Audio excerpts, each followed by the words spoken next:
వీటెన్ news కి స్వాగతం. Bulletin ముందుగా హెడ్లైన్స్ చూద్దాం. తాడేపల్లిలోని పార్టీ కేంద్ర కార్యాలయంలో వైఎస్ఆర్సీపీ నేత పోతినేని వెంకట మహేష్ ప్రెస్ మీట్. నారాయణపేటలోని జెడ్ఎంఎస్ పెట్రోల్ బంక్ ప్రారంభోత్సవంలో ముఖ్యమంత్రి రేవంత్ రెడ్డి.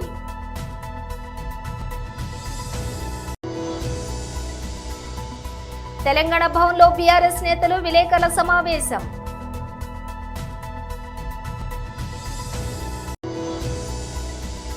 రైతులను అడ్డు పెట్టుకుని ఆడుతున్న జగన్ నాటకం. Marreddy Srinivasa Reddy press meet.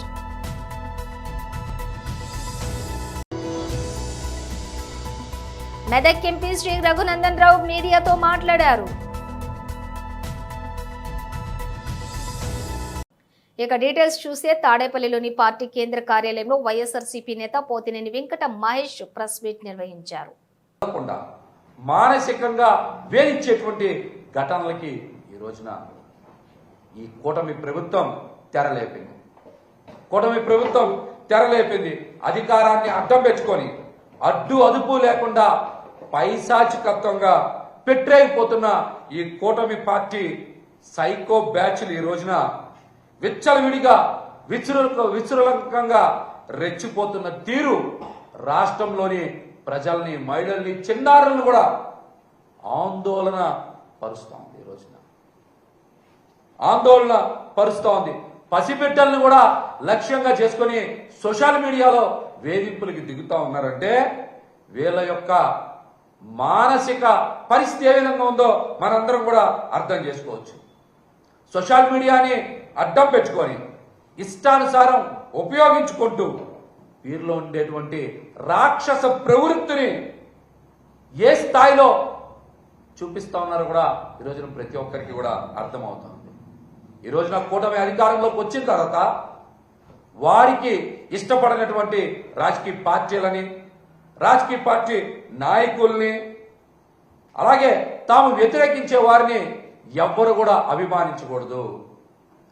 కూటమి పార్టీ అంటే తెలుగుదేశం, జనసేన పార్టీలు ఏదైనా ఒక పార్టీని వ్యతిరేకిస్తే ప్రజలు, అలాగే కుటుంబాలు, చిన్నపిల్లలు కూడా వ్యతిరేకించాలి. వ్యతిరేకించకపోతే వాళ్ళ మీద ఇష్టానుసారం సోషల్ మీడియా వేదిక చేసుకొని వాళ్ళు దాడి చేయడం ప్రారంభిస్తూ ఉన్నారు. ఎవరైనా సరే ఒకవేళ అభిమానం చూపిస్తే వాళ్ళని సోషల్ మీడియా వేదిక చేసుకొని వెంటాడుతూ, వేధిస్తూ వారు చివరికి ఆత్మహత్య చేసుకునేలాగా ప్రేరేపించే సైకో బ్యాచ్ లాగా తెలుగుదేశం, జనసేన పార్టీ తయారయ్యాయి. ఈ రోజున ఎన్ని అబద్ధాలైనా పుట్టిస్తా ఉన్నారు వీళ్ళు,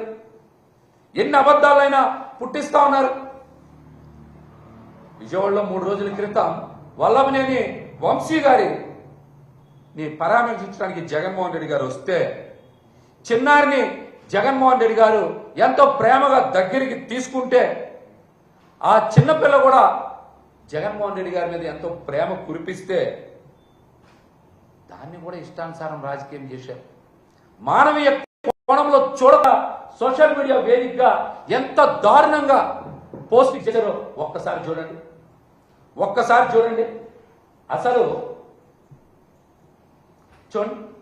అసలు ఆ ఫేస్బుక్ ఐడి చూడగలమా? మనం పేరైనా చదవగలమా? చూడండి, ఆ ఫేస్బుక్ ఐడి పేరైనా చదవగలమా? చూడండి, చిన్న పిల్లకి ఎంత దారుణమైన టైటిల్స్ పెట్టారు. దానికి ముందుకెళ్ళండి. ఇక్కడ చూడండి, ఇవి జర్నలిజం విలువలు అంటారా? చెప్పమనండి, జర్నలిజం విలువలు అంటారా? ఒక డెప్యూటీ స్పీకర్ అయ్యి శాసన వ్యవస్థ నడుపుతా ఎలా ఒక పసిపిల్లని ఎంత దారుణంగా హింసించేలాగా రఘురామకృష్ణ. నారాయణపేటలోని జెడ్ఎంఎస్ పెట్రోల్ బంక్ ప్రారంభోత్సవంలో ముఖ్యమంత్రి రేవంత్ రెడ్డి పాల్గొన్నారు. ఈరోజు ఈ కార్యక్రమంలో పాల్గొని ప్రజాపాలనలో ఈ ప్రభుత్వంలో మహిళలకే మొట్టమొదటి ప్రాధాన్యత ఉంటుంది. మహిళా ఆత్మగౌరవంతో బ్రతికినప్పుడే ఆ కుటుంబం, గ్రామంలో ఆత్మగౌరవంతో తలెత్తుకొని తిరగగలుగుతుంది అని చెప్పి సంపూర్ణంగా ఈ ప్రభుత్వం విశ్వసిస్తుంది. అందుకే ఈరోజు మహిళల్ని తమ కాళ్ళ మీద తాము నిలబడి 10 మందికి చేయుతను సహాయాన్ని అందించే విధంగా ఈరోజు ప్రభుత్వం ప్రణాళికలు తీసుకుంటుంది. ఈరోజు మహిళ దగ్గర 10 రూపాయలు ఉంటే మొట్టమొదట తమ పిల్లల చదువుల కోసం ఖర్చు పెడతారు. ఆ తర్వాత పిల్లలను ఎదగడానికి, పిల్లలు ఆరోగ్యవంతంగా ఉండడానికి, వాళ్ళకు ఒక సంస్కారం నేర్పడానికి ఖర్చు పెడతారు.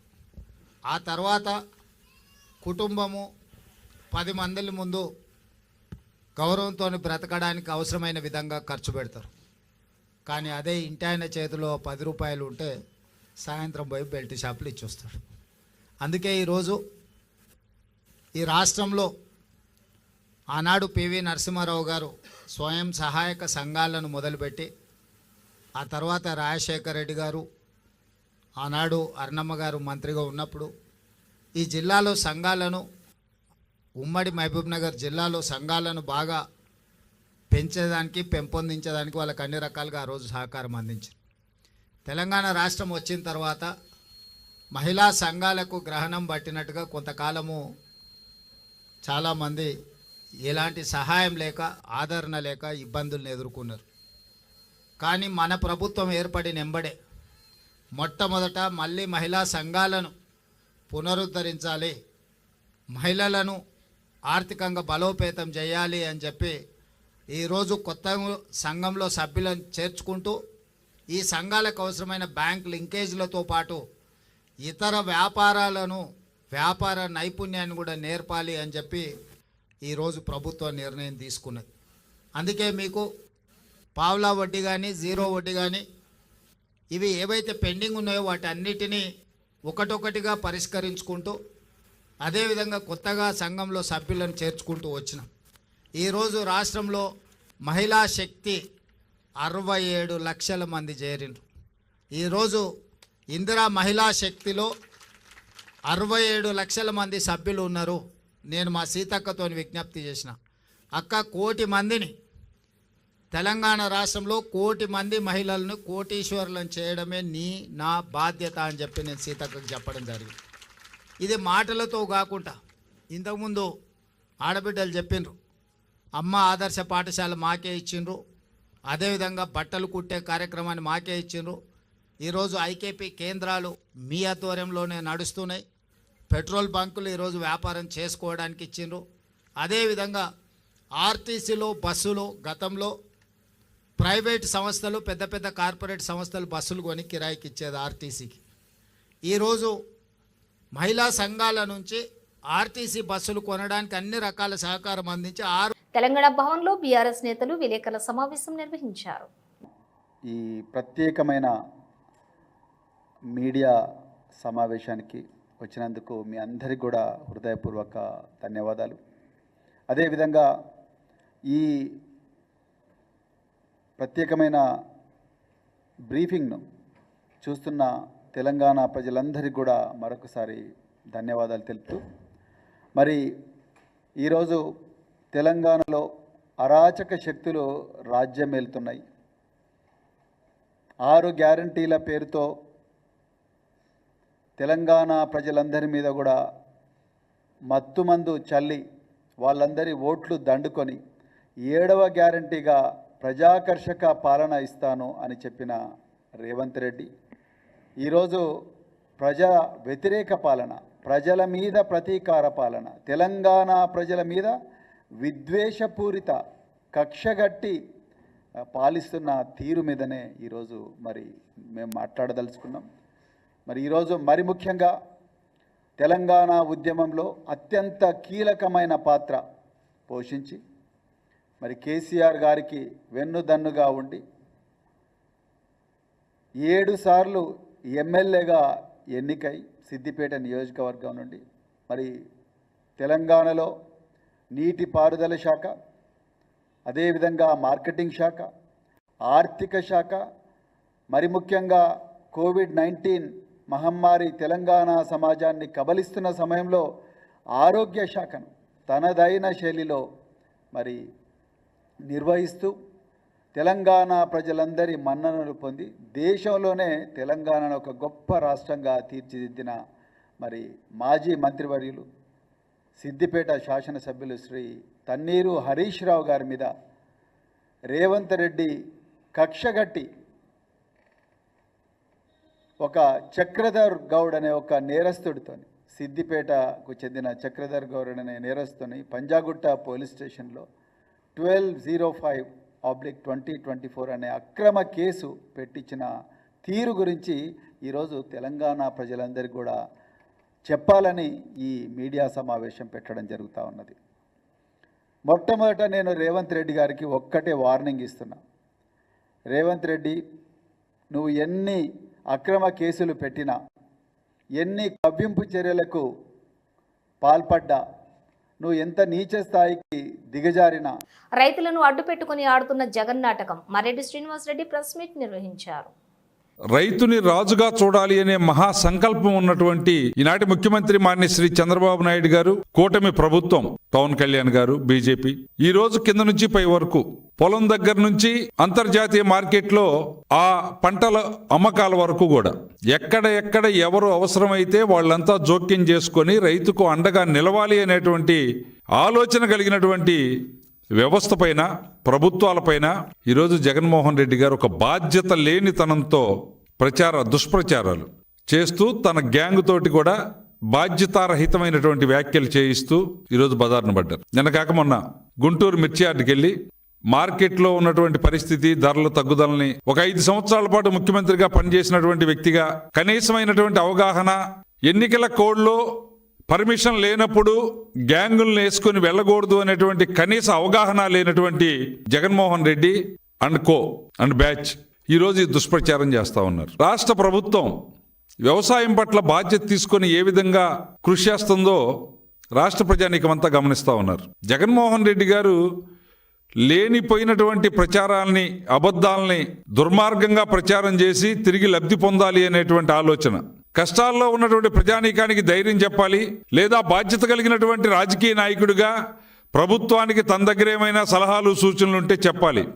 దానికి బదులుగా విధ్వంసం వైపు, ఒక భయానక వాతావరణాన్ని సృష్టించే వైపు ఆలోచనలు, అడుగులు వేస్తూ ఉన్నాడు. ఈరోజు ప్రభుత్వం వ్యవసాయాన్ని నిలబెట్టాలి, వ్యవసాయం నిలిస్తేనే, రైతు గెలిస్తేనే ఈ సమాజం అభివృద్ధి ఉంటుంది అనేటువంటి ఆలోచనతో ఉన్నటువంటి చంద్రబాబు నాయుడు గారు అధికారంలోకి వచ్చినటువంటి 8 మాసాల్లో తీసుకున్నటువంటి చర్యలు అందరికీ స్పష్టంగా కనపడతా ఉన్నాయి. ఈయన ఇప్పుడే కొత్తగా బజార్కు వచ్చినట్టు, ఈ కష్టాలు చూసి చెల్లించిపోయినట్టు, గతంలో తను ముఖ్యమంత్రిగా ఉన్నటువంటి కాలంలో రైతులు పడినటువంటి కష్టాలు రైతులందరూ మర్చిపోవాలన్నట్టు ఒక భ్రమణ కల్పించేటువంటి ఆలోచన చేస్తూ ఉన్నాడు.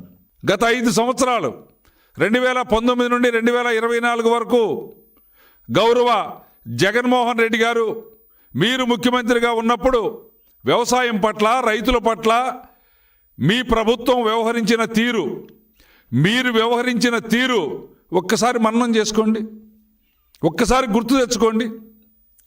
ఈ రాష్ట్రంలో వ్యవసాయ రంగాన్ని ఏ విధంగా దివాళా తీయించేటువంటి కార్యక్రమాలు చేసుకున్నావు, ఆనాటికి అమల్లో ఉన్నటువంటి పథకాలను ఏ విధంగా అటకెక్కించావు, ఆర్బీకే కేంద్రాలు అనేటువంటి రైతు భక్షక కేంద్రాలను సృష్టించి గ్రామ సీమల్లో రక్తాన్ని చెమటగా మార్చి పంట పండించినటువంటి రైతాంగాన్ని దోచుకోవడానికి నీ దోపిడీ ముఠాలని. మెదక్ ఎంపీ శ్రీ రఘునందన్ రావు మీడియాతో మాట్లాడారు. చేసినటువంటి భారతీయ జనతా పార్టీ సీనియర్ నాయకులందరికీ కూడా పేరు పేరున శుభాకాంక్షలు, అభినందనలు తెలియజేస్తా ఉన్నాను. ఈ నెల 26వ తారీఖున శివరాత్రి వస్తుంది. నాకు తెలిసి మనందరికీ పెద్ద పండుగ.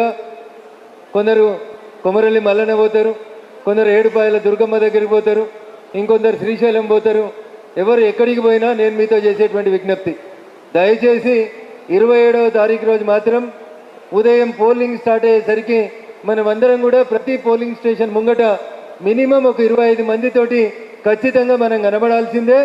ప్రతి ఓటర్ని ఎవరైతే రాత్రి జాగరణ చేసిరో ఇలా ఓటుకు వస్తలేరని అనుకుంటున్నామో ఎక్కడికక్కడ మండలాధ్యక్షులు ఇనిషియేట్ తీసుకొని వాళ్ళ ఇంటికి మోటార్ సైకిల్ ఇచ్చి పంపించైనా సాయంత్రం 4 గంటలకే ఎన్నికలు ముగుస్తాయి. కాబట్టి ప్రతి వ్యక్తిని తీసుకొచ్చి ఓటింగ్ వేయించాల్సినటువంటి బాధ్యతను ఇక్కడికి వచ్చినటువంటి మండలాధ్యక్షులు అందరూ కూడా తీసుకోవాలి. ఎందుకంటే శివరాత్రి పెద్ద పర్వదినం, ఎక్కువ మంది జాగరణ చేస్తారు. కానీ మీకు అందరికీ ఇంకో మాట కూడా గుర్తు చేస్తా ఉన్నా నేను. ఊర్లలో మాట చెప్తారు, శివుడు ఆజ్ఞ లేకపోతే చీమ కూడా కుట్టది. శివుడు ఆజ్ఞాపించిండు కాబట్టి ఎన్నికలు 26వ తారీఖు తెల్లారి 27వ తారీఖు వచ్చినాయి. కాబట్టి అందరూ కూడా మంచి మనసుతోటి పెద్దలు ఇద్దరు కూడా సేవాభావంతో అటు అంజిరెడ్డి గారు కానీ ఇటు కొమరయ్య గారు కానీ వారు ఉన్నటువంటి రంగాల్లో వారు ఉన్నటువంటి ప్రాంతాల్లో గత కొన్ని సంవత్సరాలుగా నిస్వార్థంగా ప్రజలకి సేవ చేస్తూ వచ్చినటువంటి వ్యక్తులు ఇద్దరు.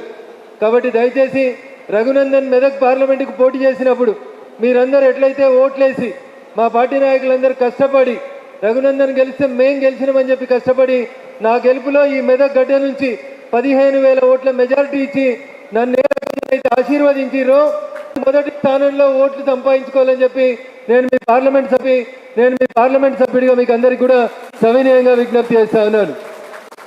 ఎందుకో దీని వెనకాల నా స్వార్థం కూడా ఉంది. జిల్లాలో మనకి ఎవరు లేరు. ఎమ్మెల్యే ఇటు మల్క కొమరయ్య గారిని అటు అంజిరెడ్డి గారిని ఇద్దరిని గెలిపించుకుంటే ఎవడున్నాడు రా బీజేపీకి ఒక్కడే ఉన్నాడు అనే చోట ఒకని ప్లేస్లో రాష్ట్ర యువమోర్చా అధ్యక్షుడు మిత్రుడు సహచర న్యాయవాది మహేందర్ గారిని వేదిక మీదకి రావాల్సిందిగా కోరుతా ఉన్నారు. టీఆర్ఎస్ వాళ్ళు 6 ఎమ్మెల్యేలు ఉన్నారు, కాంగ్రెస్ 1 ఎమ్మెల్యే ఉన్నాడు, బీజేపీకి 1 నెలకో 2 నెలకో రాబోయేటువంటి స్థానిక సంస్థల మొత్తం కూడా కాషాయం చేయిస్తామంటే మళ్ళీ చేతులు ఎత్తుర్రి. ఎందుకంటే నేను మళ్ళీ చెప్తా ఉన్నా, శివరాత్రి పండుగ అన్న రాత్రి అంతా జాగరణ చేస్తారు, దైవం మీద భక్తితోటి ఉంటారు. పొద్దున్న లేస్తే భారతీయ జనతా పార్టీ నాయకులు మనం 2 అక్షరాలు చెప్తాం. 1 దేశం కోసం, 2 ధర్మం కోసం చేస్తున్నామని చెప్తాం. మరి ఆ దేశం కోసం ధర్మం కోసం తెలంగాణలో భారతీయ జనతా పార్టీ అధికారంలోకి రావడానికి ఇప్పుడు జరుగుతున్నటువంటి మన 2 ఎమ్మెల్సీ ఎన్నికల్ని స్పష్టంగా గెలిపించాలనేటువంటి ఒక ఆలోచన రావాలి. జోయా ఖాన్ 33 ఏళ్ల యువతికి లేడీ డాన్ ఆఫ్ ఢిల్లీగా పేరుంది. కొన్నాళ్లుగా అజ్ఞాతంలో ఉంటూ పోలీసులను ముప్పతిప్పలు పెడుతున్న ఈమె ₹1 కోటి విలువ చేసే 270 గ్రాముల హెరాయిన్ తోటి దక్షిణ ఢిల్లీలో పోలీసులకు పట్టుబడింది. యూపీలోని ముజాఫర్ నగర్ నుంచి జోయా హెరాయిన్ ను తీసుకుని తరలిస్తున్నట్లుగా పోలీసులు గుర్తించారు.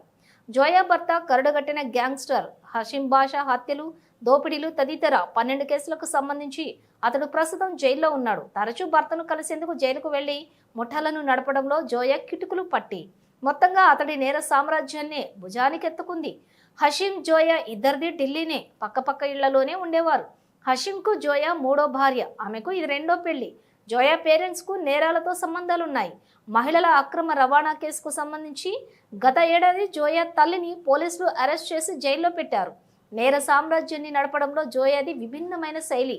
ఖరీదైన దుస్తులు, జ్యువెలరీ ధరించి హై ప్రొఫైల్ పార్టీలకు హాజరై ఆమె చుట్టూ ఎప్పుడూ 4 సాయుధులైన అనుచరులుంటారు. దోపిడీలు, డ్రగ్స్, అక్రమ రవాణాకు సంబంధించి ఆమెపై తీవ్ర ఆరోపణలున్నాయి. Underworld don Dawood Ibrahim సోదరి హసీనా పార్కర్ బిష్నోయ్ గ్యాంగ్తో జోయాకు సంబంధాలున్నట్లుగా పోలీసులు గుర్తించారు.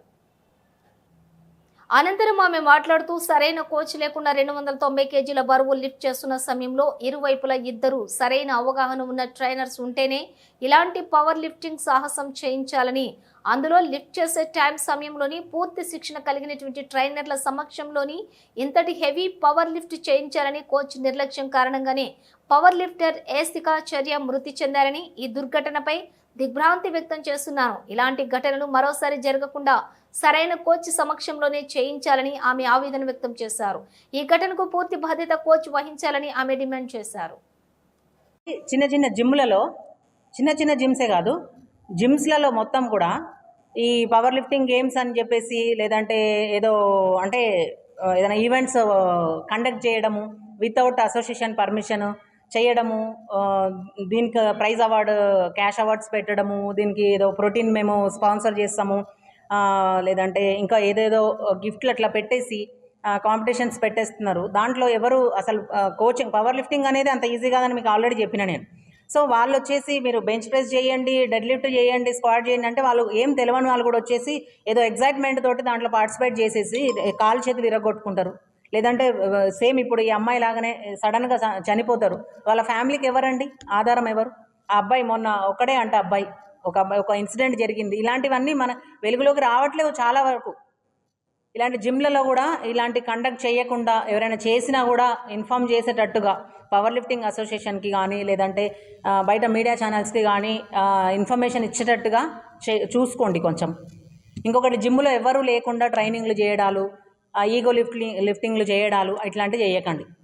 నేను లాస్ట్కి చెప్పేది ఏంటి అని అంటే, పవర్ లిఫ్టింగ్ కోచింగ్ ఇచ్చే ట్రైనర్స్కి గట్టిగా చెప్పేది ఏంటి అని అంటే, ట్రైనింగ్ ఇచ్చేటప్పుడు ప్రాపర్ ట్రైనింగ్ ఇచ్చేటట్టు అయితేనే ఫస్ట్ ఆ ట్రైనర్కి దాని మీద ఒక పట్టు ఉండాలి, ఒక అవగాహన ఉండాలి. పవర్ లిఫ్టింగ్ వాళ్ళు చేసి ఉంటేనే ప్రాక్టికల్ నాలెడ్జ్ ఉండాలి, వాళ్ళకి ప్రాక్టికల్ నాలెడ్జ్ ఉండాలి, సైంటిఫిక్ నాలెడ్జ్ ఉండాలి. అట్లయితేనే పవర్ లిఫ్టింగ్ కోచింగ్ అనేది ఇచ్చేటట్టుగా చూసుకోండి. ఇంకొకటి ఏంటి అని అంటే, గవర్నమెంట్ ఒకటి మాత్రము ఈ గేమ్ని పట్టించుకునేటట్టయినా, లేదంటే గవర్నమెంట్ సహాయం చేయని పక్షంలో ఈ గేమ్ని బ్యాన్ అయినా చెయ్యండి. నేను నా ఏమంటారు అంటే మీ ముఖంగా నేను తెలియజేసుకోవాలనుకునేది ఇదే అండి. ఇంకొక ఎస్పిక ఆచార్య లాగా ఎవరు కావద్దని చెప్పేసి కోరుకుంటున్నాను. ఒక పవర్ లిఫ్టర్గా నేను చాలా బాధపడుతున్నాను. ఆ అమ్మాయిది మిస్టేక్ లేదు, ఆ అమ్మాయికి చేపించిన ఎవరైతే కోచ్ అయితే ఉన్నాడో ఆయనది 100% మిస్టేక్ అని చెప్పేసి నేను చెప్తున్నా. ఆ లిఫ్ట్ చూస్తే మీకు అర్థమవుతుంది.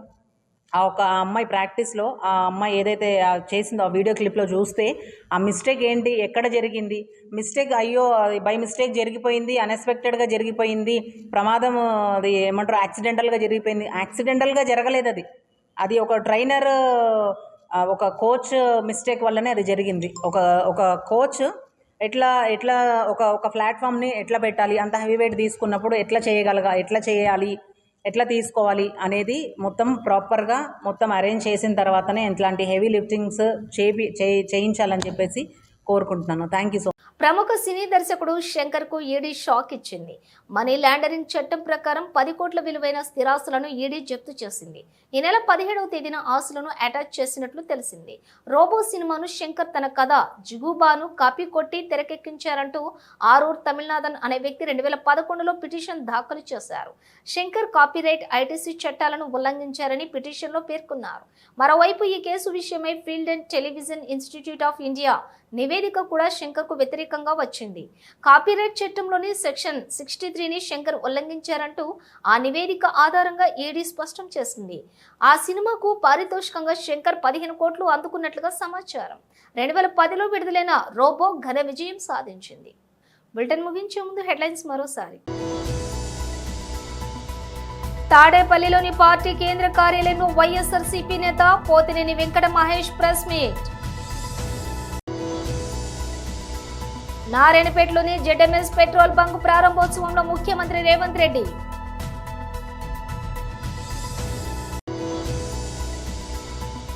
తెలంగాణ భవన్లో బీఆర్ఎస్ నేతలు విలేకరుల సమావేశం.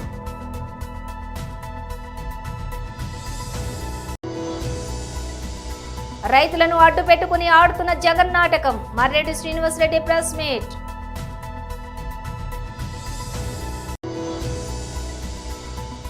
మెదక్ ఎంపీ శ్రీ రఘునందన్ రావు మీడియాతో మాట్లాడారు. ఇవి బులెటిన్ విశేషాలు. మరో బులెటిన్తో మళ్ళీ కలుద్దాం.